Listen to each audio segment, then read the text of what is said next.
¿Qué tal amigos? ¿Cómo están? Dios les bendiga. Bienvenidos a nuestro programa Palabras de Vida. Como siempre, compartiendo con ustedes una enseñanza bíblica y queremos dar respuesta siempre a problemas y necesidades que son contemporáneas, ¿no? Porque la Biblia es un libro que, bueno, son varios libros, son 66 libros, pero todos estos libros hablan al hombre de hoy, como han hablado hace más de 2000 y muchos más años, ¿no? Hace 2000 años yo, bueno, pensando solamente en Jesús, pero la Biblia es un libro milenario, tiene miles de años. Ha sido compuesto en más o menos 1200, 1500 años, ¿sí? Pero la historia habla de miles de años, desde la fundación del mundo hasta la actualidad, ¿no?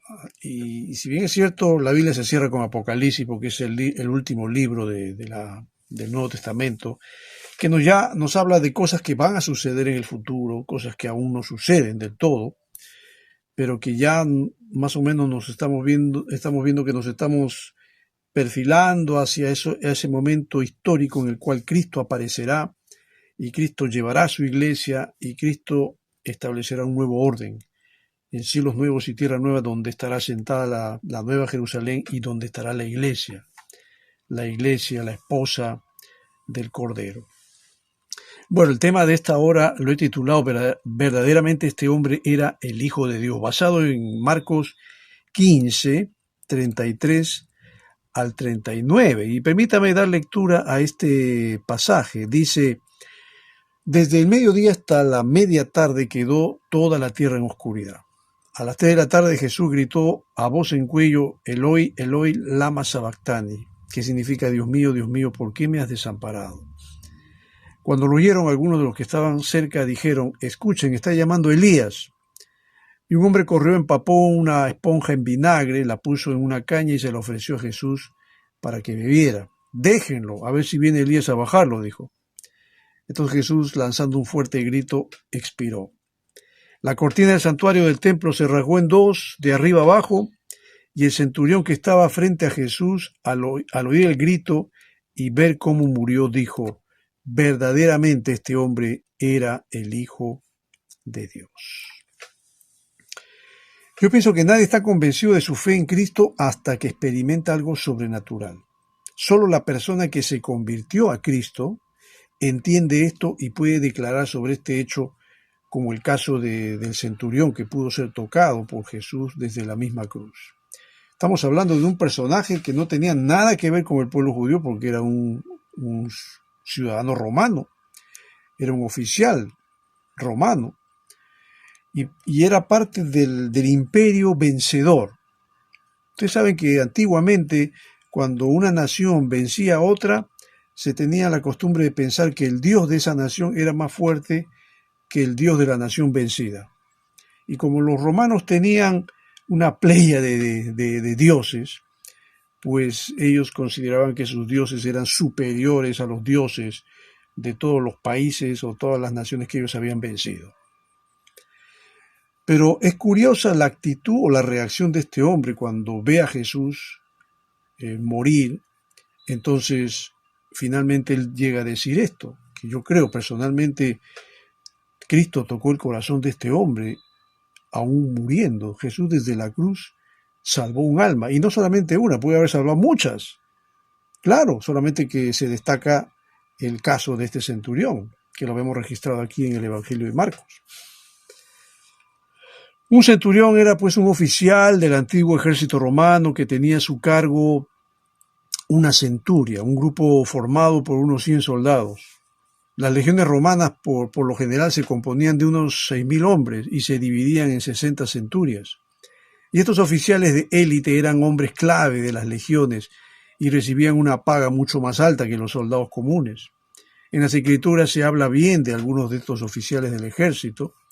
De hecho, uno fue alabado por su gran fe, ¿no? Como lo relata Mateo capítulo 8, en el versículo 5 en adelante.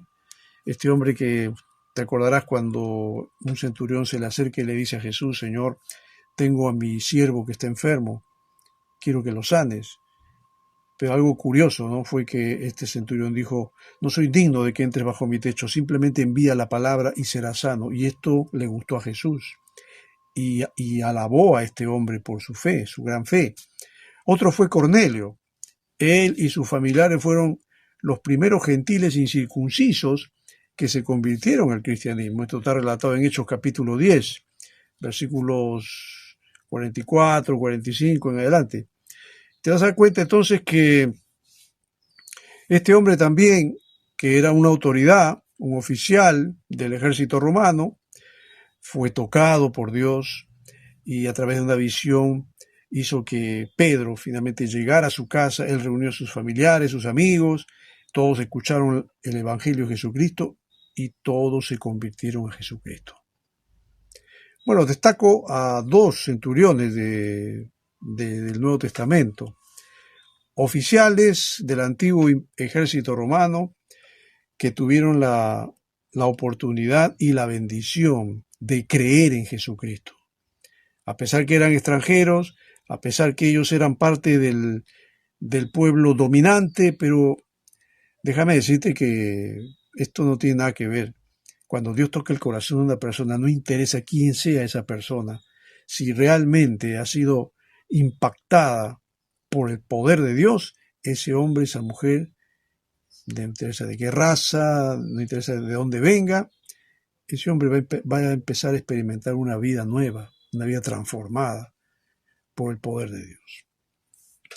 Bueno, yendo al pasaje que hemos leído, vamos a ver que Jesucristo, verso 33, estaba buen tiempo ya en la cruz, dice desde el mediodía hasta la media tarde, quedó toda la tierra en oscuridad. Jesús estaba colgado en la cruz, crucificado, los clavos que le habían horadado las manos y los pies. Jesús estaba desangrando, estaba teniendo una muerte, un sufrimiento horrible antes de morir. Y es ahí donde el Señor, en el versículo 34, va a hacer va a dar un clamor, va a pegar un clamor, pienso yo, eran las 3 de la tarde. Mira, Jesús fue crucificado más o menos a las 12 del día, a las 3 de la tarde. El Señor ya está exhausto, ha perdido mucha sangre y el cuerpo está totalmente débil. Y es acá donde el Señor hace una expresión inusual. Dice, Eloi, Eloi, lama sabactani, que significa, Dios mío, ¿por qué me has desamparado? Jesús está citando el Salmo 22, versículo 1, justamente donde dice esto. Pero el Señor lo está viviendo en carne propia, Jesús. Yo me pregunto, ¿Jesús fue desamparado por Dios? Él sintió el desamparo. Está diciendo, Dios mío, ¿por qué me has desamparado? Y aunque claro, nosotros si vemos la vida de Jesús, vemos el desarrollo de su ministerio, vemos cómo el Señor evidenció el poder de Dios. Bueno, el hecho mismo de que se manifieste el poder de Dios a través de su vida, sin duda que uno no puede pensar que ha sido desamparado. No lo fue. Jesús fue bendecido, usado poderosamente, librado muchas veces de sus enemigos, los religiosos de su tiempo que lo querían matar, pero Dios lo protegió hasta el momento cuando el Señor creyó conveniente que ya fuera entregado y tuviera que sufrir por amor a la humanidad. Creo que el Señor está experimentando en carne propia lo que tú y yo deberíamos haber experimentado, porque recuerda que Jesús pagó tus pecados, mis pecados en la cruz, pagó los pecados de toda la humanidad. Y en cierto modo sí experimentó el abandono, porque la Biblia dice que la paga del pecado es muerte. Y el Señor está experimentando la muerte, está experimentando que la vida se le está acabando por causa de nuestros pecados. No es que Jesús está muriendo por sus pecados, no, porque Él era un hombre perfecto, no había pecado en Él. Sí, era un hombre que nunca pecó, nunca hizo nada malo. Y así como en el Antiguo Testamento los judíos, bueno, la cosa era más fácil antes, no digo, porque ellos si pecaban, bueno, sencillamente llevaban a un cordero, a un carnero, lo presentaban al sacerdote y el sacerdote lo degollaba. Quien pagaba los platos rotos era el carnero, el cordero. Y el hombre simplemente cumplía con llevarlo y asunto solucionado. Mis pecados ya han sido expiados. En este caso no.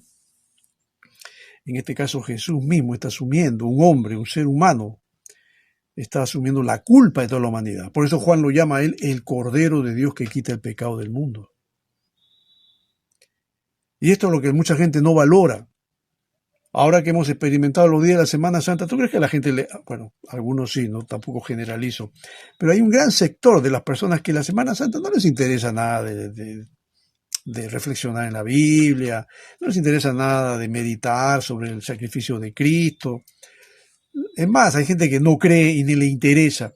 Para ellos la Semana Santa son días de asueto, son días de feriados, son días en que hay que aprovecharlos para irnos a la playa, a la fiesta, a tomar, a embriagarnos y a cometer una serie de tonterías. Para ellos la Semana Santa es eso. Y claro, celebran y dicen gracias Señor por haber muerto mi pecado y están tomando. Pero esa es una manera, pienso yo, de deshonrar a Dios. Porque el hombre que no se acerca a Dios y que lleva una vida en contra de la voluntad de Dios está deshonrándolo a Dios. Y sin duda, pues que eso a la larga tiene consecuencias. Es ahí entonces en el versículo 35 que nos dice que cuando lo oyeron, Jesús después de haber exclamado y haber dicho, Dios mío, ¿por qué me has desamparado? A los que oyeron, algunos de los que estaban cerca dijeron, escuchen, está llamando Elías. Tal vez por lo que dijo Eloi, ¿no? Pensaban que llamaba Elías. ¿Qué tiene que ver Elías en todo este tema? Elías simplemente era un profeta, bueno, fue un profeta de Dios, muy usado por Dios, fue un hombre de Dios, sin duda, que en su momento, en su tiempo, pues Dios lo usó poderosamente. Pero no, Jesús no está llamando a Elías, está invocando al Padre. Dios mío, Dios mío. La gente entendió mal, la gente comprendió mal. Como yo pienso que también hoy en día hay mucha gente que entiende mal lo que dice Jesús en la Biblia. Aun cuando pueden leer las enseñanzas de Jesús, pueden leer los evangelios, distorsionan el sentido de lo que Jesús dice. Claro, cuando tú estás lejos de Dios y no tienes al Espíritu de Dios en tu corazón, que es el que te guía a toda verdad, tú vas a leer la Biblia, pero vas a sacar enseñanzas erradas, que no tienen nada que ver con lo que Jesús dijo.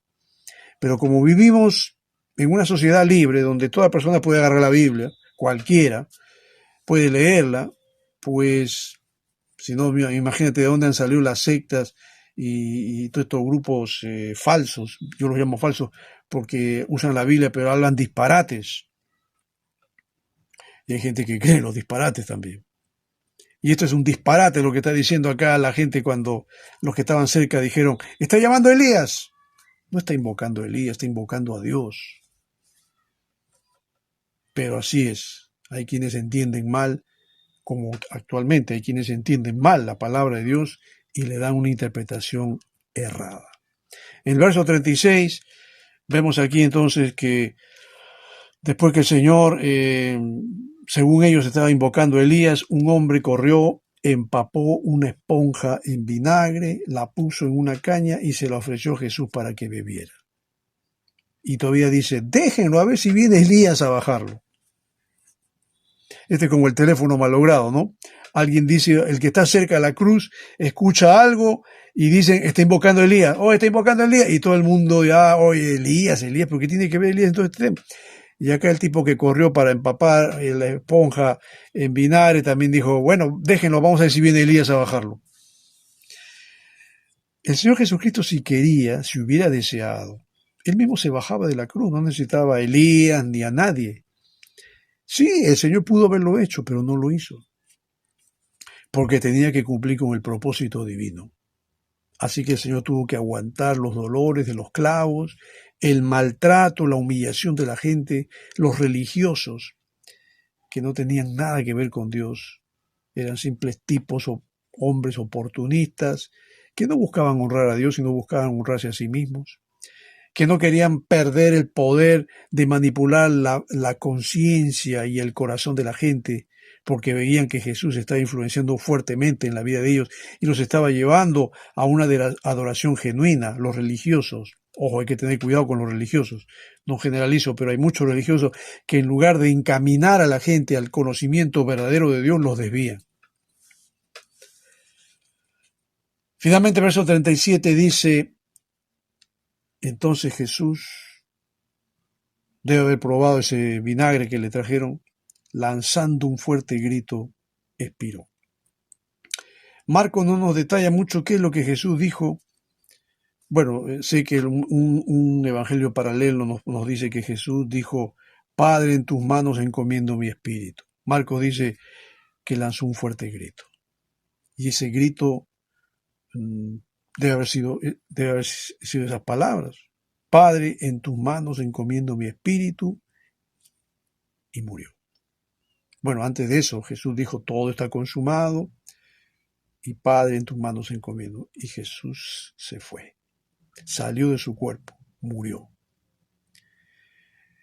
Y claro, uno cuando lee esto dice, qué pena, pobrecito Jesús, ¿por qué tuvo que terminar así?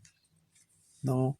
Pero si Él es el Salvador del mundo, Él es el Dios Todopoderoso, ¿por qué tuvo que concluir su vida de esta manera? ¿Por qué no venció como David, por ejemplo? ¿No? Porque el concepto mesiánico de los judíos es así. El Mesías es un tipo David, es un guerrero, es un hombre fuerte, valiente. Ellos esperaban al Mesías de esa manera. Pero no, el Mesías vino de otra forma. No era el Mesías, no era el tipo David que agarraba la espada. No, este es un Mesías que más bien resentía de la violencia. No hay que usar la violencia. Hay que usar el amor. Y esto no entendían los religiosos ni entendían los judíos. A pesar que ellos tenían a un Dios que ama, no entendían el concepto del amor que Jesús les enseñó a ellos y nos enseña a nosotros. Fue tan intensa fue tan intenso el dolor, ¿no? Fue tan intenso los instantes previos antes de morir, que hay un médico que hizo un análisis justamente de la muerte de Jesús y él dijo, si nosotros fuéramos a hacer un certificado de defunción, ¿qué escribiríamos? Muerte por paro cardiovascular y respiratorio, debido a choque traumático e hipovolémico, todo causado por crucifixión. Otros factores que probablemente estuvieron involucrados en la muerte fueron la deshidratación, arritmia del corazón producidas por estrés, derrame pericárdico, acumulación de agua entre el corazón y el pericardio, derrame pleural inducida por los traumatismos y coagulación intravascular diseminada, es decir, la sangre se coagula y por lo tanto no hay flujo. Un hombre que está crucificado se está desangrando, pero ¿sabe lo que empieza a experimentar? Falta de aire, no puede respirar. Es una muerte dolorosa, que era aplicable solamente para los que eran delincuentes y criminales extranjeros, porque el romano no moría crucificado. Por ser ciudadano romano, tenían otro tipo de muerte. O le cortaban la cabeza, o le hincaban una espada en la espalda. Pablo, por ejemplo, no murió crucificado, Pablo era ciudadano romano. La tradición dice que a Pablo le cortaron la cabeza. Ciudadano romano. Probablemente él eligió eso. Pero el Pedro y todos los demás, bueno, Pedro, sabemos que él murió crucificado boca abajo, Jesús murió crucificado por ser extranjeros y los trataron como si fueran delincuentes. A los cristianos los trataban así en ese tiempo. Verso 38 dice que después que Jesús murió, la cortina del santuario del templo se rasgó en dos de arriba abajo y Cristo, entonces, al decirnos esto, Marcos está diciendo que Cristo entró al lugar santísimo una vez y para siempre. Y esto lo dice el autor de Hebreos en el capítulo 9, versículos 11 y 12, cuando dice, Cristo, por el contrario, al presentarse como sumo sacerdote de los bienes definitivos, en el tabernáculo más excelente y perfecto, no hecho por manos humanas, es decir, que no es de esta creación, entró una sola vez y para siempre en el lugar santísimo. No lo hizo con sangre de machos cabríos y becerros, sino con su propia sangre, logrando así un rescate eterno. Se rasgó la cortina del templo, es decir, el templo el lugar santo estaba dividido por una cortina y detrás de la cortina está el lugar santísimo. Al lugar santísimo entraba el sumo sacerdote una vez al año para expiar los pecados de todo el pueblo. Jesús es el sumo sacerdote que entró y por eso dice que se rasgó, pero no entró al santuario que estaba allí en ese tiempo. En realidad, la entrada de Jesús, como dice aquí, Él entró en el tabernáculo excelente y perfecto, no hecho por manos humanas, es decir, que no es de esta creación. Entró al santuario mismo de Dios. una sola vez y para siempre. Es decir, que ya no hay necesidad de otro sacrificio semejante, ya no hay necesidad de que haya otro que muera en la cruz, aunque yo sé que hay quienes se crucifican. Sé que en Filipinas, por ejemplo, en Viernes Santo hay algunos que se crucifican, pensando imitar la muerte de Jesús o la crucifixión. Y eso no tiene ningún valor, porque el único sacrificio válido para Dios es el de Cristo, que no lo hizo con sangre de machos cabríos y becerros, sino con su propia sangre, y así logró un rescate eterno. La muerte de Cristo es válida por todos los siglos. 2000 años que han pasado, más de 2000 años que han pasado que Cristo se fue, pero su muerte, su sacrificio sigue siendo válido, y hay mucha gente que está conociendo a Dios a través de Jesucristo. El centurión, pues, es ahí donde hace su gran declaración, versículo 39, después que vio a morir Jesús, dice, y el centurión que estaba frente a Jesús, estaba cerquita a Jesús, al oír el grito y ver cómo murió, dijo, verdaderamente este hombre era el Hijo de Dios. Yo personalmente considero que Dios, Cristo que estaba ahí crucificado frente a él, tocó el corazón de este hombre. Este hombre que vio todo el proceso de Jesús desde que fue entregado y seguramente debe haber escuchado alguna de las enseñanzas de Jesús en algún momento, pero desde que fue entregado y ver cómo sufrió, cómo lo maltrataron, cómo fue fustigado, cómo fue flagelado, humillado, le pusieron una corona de espinas, Jesús no decía nada. No es como algunos criminales y asesinos que defienden a capa y espada su inocencia cuando son culpables. No, Jesús no. Jesús era inocente, pero se quedó callado. Como dice Juan, Cordero de Dios. Un cordero es un animal manso, que cuando lo vas a llevar a la muerte, lo vas a degollar, tranquilo, no dice nada. No grita, no hace escándalo. Y él vio la manera como moría Jesús, y esto le impactó, y va a decir, verdaderamente este hombre era el Hijo de Dios. No se sabe más de él. Seguramente este hombre creyó, y si creyó en Jesucristo, pues yo pienso que debe estar en el cielo. Y algún día lo veremos cuando vayamos allá.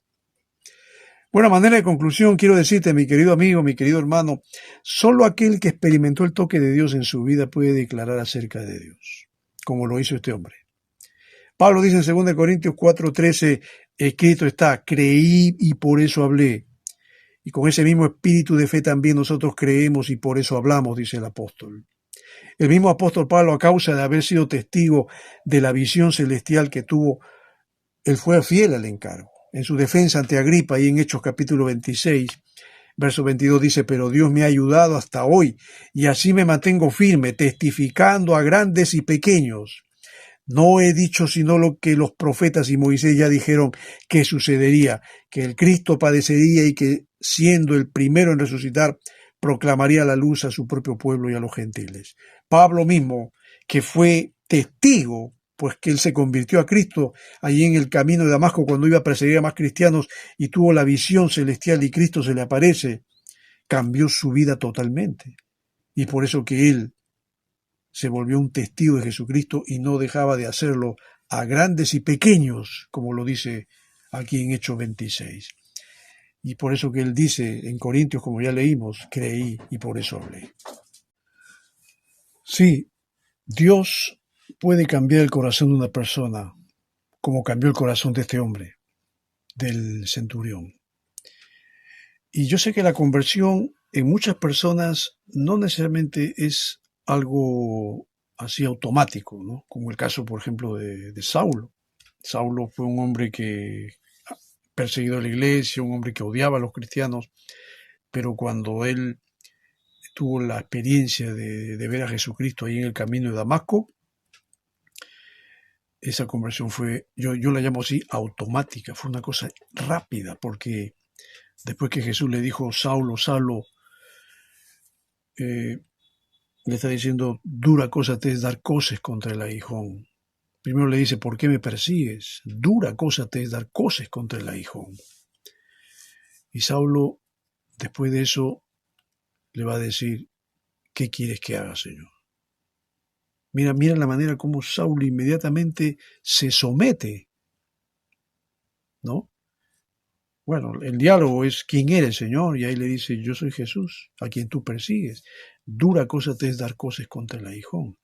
Y luego, ahí donde yo creo, sucede este impacto del Señor en la vida de este hombre, que finalmente le va a decir: ¿qué quieres que haga, Señor? Y vas a ver que Saulo de ahí yo recibí instrucciones de ir a Damasco, se quedó 3 días ciego, pero después de esos 3 días, yo creo, o antes, en esos 3 días, yo creo que él estaba procesando todo lo que le había pasado, pero finalmente se dio cuenta de que estaba en el camino equivocado, porque estaba persiguiendo y estaba yendo en contra de la causa de Dios. Y ya conocemos después luego que Saulo se volvió más tarde conocido como el apóstol Pablo, en un gran defensor de la fe cristiana. Y es por eso que él dice: creí y por eso hablé. En otra parte él va a decir: yo sé en quién he creído. Creo que cuando una persona ha experimentado realmente el toque de Dios en su vida, está convencido de lo que cree y se va a volver un testigo de Jesucristo. Como pasó en la vida de este centurión, que hizo la declaración y dijo: verdaderamente este hombre es el Hijo de Dios. Estaba leyendo la historia de este famoso escritor C.S. Lewis.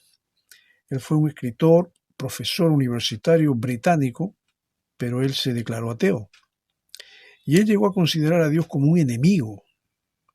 Él tenía largas conversaciones con un profesor cristiano de Oxford. Y Lewis empezó a leer la Biblia y encontrarle sentido al cristianismo y a los escritos de la Biblia.